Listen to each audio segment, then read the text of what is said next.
ماضی کی یادیں، ماضی کی یادیں، یادیں، یادیں۔ الحمدللہ رب العالمین والصلاة والسلام علی سید المرسلین، اما بعد فاعوذ باللہ من الشیطان الرجیم، بسم اللہ الرحمن الرحیم۔ الصلاة والسلام علیک یا رسول اللہ وعلی آلک واصحابک یا حبیب اللہ۔ الصلاة والسلام علیک یا نبی اللہ وعلی آلک واصحابک یا نور اللہ۔ مدنی چینل کے ناظرین، پروگرام ماضی کی یادیں لیے حاضر ہیں، اور آج ماضی کی یادیں یوں بھی خصوصیت کا حامل ہے کہ آج ہم امیر اہل سنت کے ساتھ ماضی کی یادیں پروگرام کریں گے۔ صلو علی الحبیب صلی اللہ علی محمد۔ میں عدیر احمد بات کر رہا ہوں کراچی سے۔ ماشاءاللہ ماضی کی یادیں سلسلہ، اور آج مرشد کریم امیر علیہ سنت کی خصوصیت ہے، تو میں یہ عرض کرنا چاہوں گا کہ ماضی کی ایک یاد میری بڑی پرانی ہے، تقریباً 2002 اور 2005 کے درمیان کا غالباً یہ واقعہ تھا کہ میں پہلی بار امیر علیہ سنت کی زیارت سے مستفید ہوا، جب جامعۃ المدینہ کی بلڈنگ کے نیچے جو ہے نا لائنیں لگتی تھی ٹوکن بیٹھ کے ملاقات کے لیے، تو میں بھی حاضر ہوا۔ تو میں نے جب قریب جانا چاہا مرشد کریم کے، جب میری باری آئی تو میں نے یہ سوچا تھا کہ دل میں کہ میں مرشد کریم کی بارگاہ میں یہ عرض کروں گا کہ مجھے جو ہے نا اپنے بیان کی کیسٹ جو ہے نا تحفے میں دیں، لیکن بس جب مرشد کریم کے قریب میں پہنچا تو میں کچھ کہہ نہ پایا ان سے، اور مجھے ایک دم جو ہے نا بس خاموش ہو گیا، اور آپ سے مصافحہ کیا میں نے، اور پھر میں آگے کی طرف جو ہے نا روانہ ہو گیا۔ جیسے میں جانے لگا تو مرشد کریم نے میرا ہاتھ پکڑ کر مجھے جو ہے نا اپنے بیان کی کیسٹ جو ہے نا عطا فرما دی۔ تو میں اتنا حیران ہوا، اور میں پھر اسلامی بھائیوں کے پاس آ کے نا رونے بھی لگا کہ میں نے کہا بھی نہیں، اور مرشد کریم نے مجھے اپنے بیان کی کیسٹ جو ہے نا عنایت فرما دی۔ بس یہ ایک میری یادگار تھی، تو مجھے ابھی تک یاد ہے، اور پہلی بار مجھے اس دن امیر سنت سے ملاقات کا شرف حاصل ہوا تھا۔ رب کریم مرشد کریم کو دراز عمر بالخیر و صحت و عافیت کے ساتھ نصیب فرمائے۔ جزاک اللہ خیرہ۔ ماشاءاللہ، کیا بات ہے مدنی۔ میں وہ تو کوئی کمال تھوڑی ہے، بانٹتا رہتا تھا، میں یہ اتفاق ہو گیا، وہ اس کو مل گئی۔ یہ جو کیسٹ بانٹنے والا جو ہوا، اچھا مجھے جو یاد آ رہا ہے، جب آپ سے کوئی ملاقات کرتا تھا تو آپ کیسٹ کے نام دیکھتے تھے، یعنی ملاقات کی اور یوں کیسٹ لی اور یہ نہیں دیا۔ یہ میں نے کبھی ایسا کبھی اتفاق ہوا تو الگ بات ہے، لیکن آپ کیا کرتے تھے، آپ کیسٹ کا نام دیکھتے تھے اور اس میں سے کوئی کیسٹ نکالا کرتے تھے۔ یہ جو آپ پروسیجر جو آپ کا تھا، حالانکہ لائن لگی ہوتی تھی، یہ پروسیجر کیا تھا اور کیا سوچتے تھے آپ؟ ایک اندازہ ہوتا تھا کہ ابھی یہ جیسے کہ مذہبی وضاقتہ کا ہے، اس کو کون سی کیسٹ دینی ہے، اور مذہبی وضاقتہ کا نہیں ہے، ماڈرن ہے، اس کو کون سی کیسٹ دینی ہے۔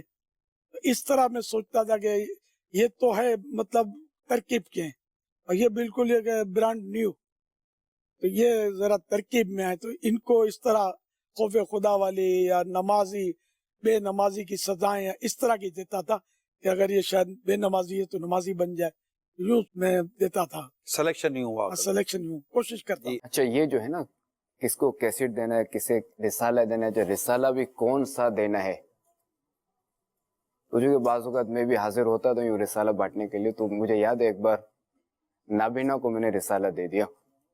آپ نے وہ ملاقات کے لیے آئے تو میں نے بے توجہی میں ہو گیا؟ نہیں بے توجہ ہی نہیں، رسالہ دینا ہے نا، عقل متوجہ نہیں تھی نا، چھوٹے تھے نا۔ تو میرے سننے سے بولا یہ بیچارہ کیا پڑھے گا، ان کو کیسٹ دیں۔ آپ وہاں بانٹا کرتے تھے جی جی، تو اس میں آپ ساتھ نے ہی دے بیٹھے، دیا ہوگا۔ جی جی۔ اب ان کی ملاقات میں یہ بانٹتے ہوں گے، حاجی نہیں۔ حسین نہیں بانٹ رہے۔ ان کو بانٹنا چاہیے، امید ہے یہی ہم نہیں کریں گے۔ عبد الوہاب بھائی، آپ کیا پوچھنا چاہ رہے ہیں؟ السلام علیکم ورحمۃ اللہ وبرکاتہ۔ وعلیکم السلام ورحمۃ اللہ وبرکاتہ۔ عبد الوہاب اتاری، ڈیرہ لایار بلوچستان سے حاضر خدمت ہوں۔